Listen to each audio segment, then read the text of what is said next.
YouTube, I am so sorry that I've been missing in action. Please forgive your boy, man. This is Hollywood Vega checking in, and I've been missing for some years. And if I get enough of a following, then I'll tell y'all where I've been all this time, okay? So we'll just keep that a little secret. If y'all rock with me, I'ma rock with y'all.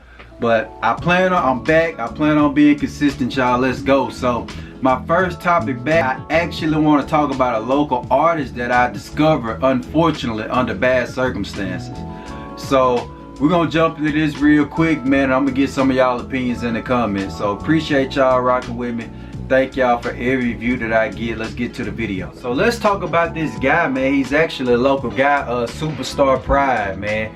So he went viral for this song called Paint Pictures, which uses this dope Faith Evans samples. Like, I thought it was, I thought it was pretty solid. Looking at him, I didn't know what to expect when I first heard the joint. But after listening to it, I'm like, okay, he pretty solid. But anyway, he had a gritty delivery that comes off as raw and unpolished, and I believe that's why most people related to him, because he wasn't flashy. He didn't have a bunch of drip. He didn't have a bunch of jewels. It was just basically him pouring out his pain into the record. But what also shot him to to becoming a viral artist is the fact that he had a very exaggerated haircut. Like, it's like a blowout or like a shag, what you would see like a lot of Dallas artists rock even to this day. Anyway, so a lot of people was clowning dude about that. It is what it is, man. Like, to me, he was his own person, so I'm not mad at it.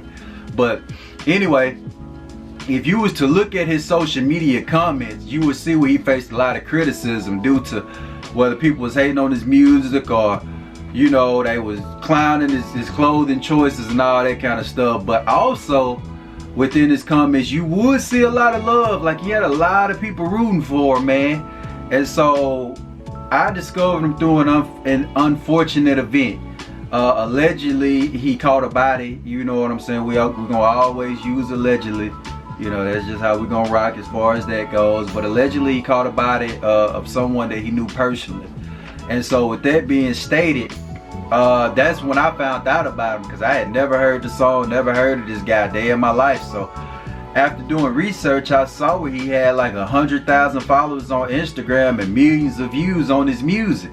And it seems like he had just started, so that was crazy to see that he had gained that much clout per se off of that one song, that one viral moment. But anyway, sadly, this would all come short due to the fact of the alleged murder that took place with this gentleman. Basically, man, I was disheartened because as a Mississippian myself, no matter what part of Mississippi you come from, I'm always rooting for Mississippi. Like, I want everybody from Mississippi to make it. Like, especially, when it comes to music, because it's even harder to make it in music. You know what I'm saying? So that's why I was so just kind of upset about it, knowing that the dude was from Batesville.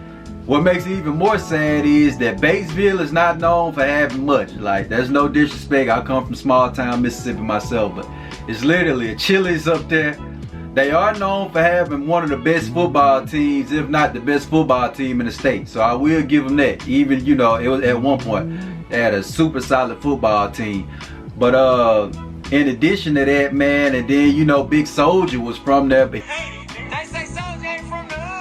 he claiming like Westside Bumpton or some wild like that, so you can't even charge that to him, you know what I mean? So, but after discovering Superstar's music, I went through a couple of his songs and I found that he reminded me of another Mississippi artist, which is Big Walk Dog from Tutwiler. Now, for those that are not familiar, Tutwiler and Batesville are actually pretty close. I think they're like 30-40 minutes apart. But yeah, like just listening to both of them and just hearing like the cadence and like the inflection in their voice and some of the similarities, I just picked up on a lot of similarities amongst the two, as far as how their voice sound. Not so much as the song making ability, but yeah, like how they actually talk and deliver their rhymes, so just once again, just reflecting back on the situation.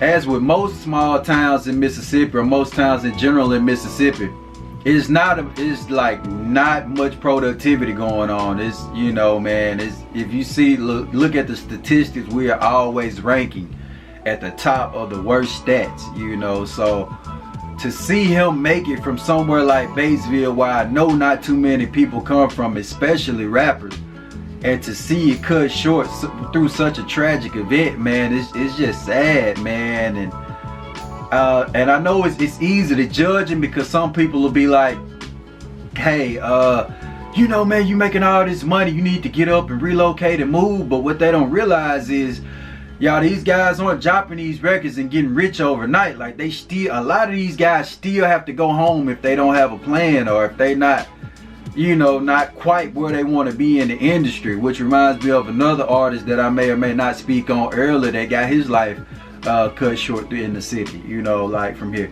So I mean, you know, man, once you get out of a situation like that, like, guys, just try to stay focused, man. You know, I don't know the particular situation, so I'm not gonna go into that, but I will say, just put, if you're a believer or a prayer, just pray over the situation itself, man, because it's completely sad, man. You got 2 lives lost over, you know, over ain't no telling what it was, and a guy that possibly could have really carved out a lane from himself due to his, you know, his originality. And now it's, I mean, we'll never know now. So hey, with that being said, I apologize for the wait, man. I've been like, y'all just gotta bear with me, man. But thank y'all, I appreciate y'all. Go ahead and hit that subscribe button and follow me on Instagram, which is at Hollywood Vega 1. Hollywood Vega 1, number 1. Follow me on Instagram, y'all, to stay posted on everything I got. We got a lot of motion going. We got a lot of stuff set up. And we just gonna keep pushing, keep moving, man. Thank y'all for y'all time. Hollywood Vega checking out per usual. Gone.